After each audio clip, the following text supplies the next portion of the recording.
اب میں دعوت دیتا ہوں ایڈوکیٹ حفیظ بلوچ، جو کہ کرکٹ کے حوالے سے بلوچ پاسبان کے اہم کھلاڑی ہے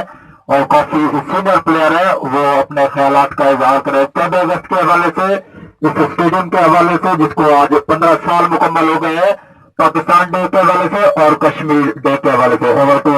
حفیظ۔ اعوذ باللہ من الشیطان الرجیم، بسم اللہ الرحمن الرحیم۔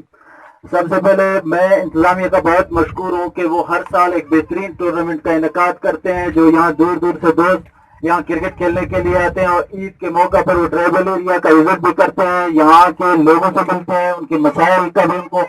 باقاعدہ طور پر علم ہوتا ہے، اور یہاں وہ جو دیکھتے ہیں ایک شہر میں بیٹھا ہوا انسان اور پہاڑ میں بیٹھا ہوا انسان، اس کے رہن سہن میں زمین آسمان کا فرق ہے، لیکن یہ فرق جب وطن کی بات آتی ہے، یکجہتی کی بات آتی ہے اور ملک کی بات آتی ہے تو کوئی فرق نہیں باقی نہیں رہتی۔ تو گزارش یہ ہے کہ آج کا یہ سیرمنی اور آج یہ پروگرام اس حوالے سے اس لیے بھی اہم ہے کیونکہ آج 14 اگست کا دن ہے، اور انہی دنوں پاکستان آزاد ہوا تھا۔ ہم ایک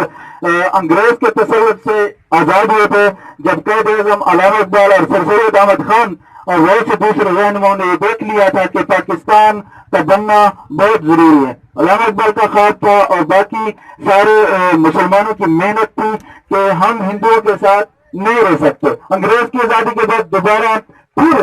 غلامی کی زندگی سے بہتر ہے ہم آزاد رہیں، نہ ہمارے رسم و رواج ملتے ہیں، نہ ہمارا مذہب ملتا ہے، اور نہ ہی ہمارے کوئی تہوار کہیں ملتے ہیں۔ تو یہ سوچ تھی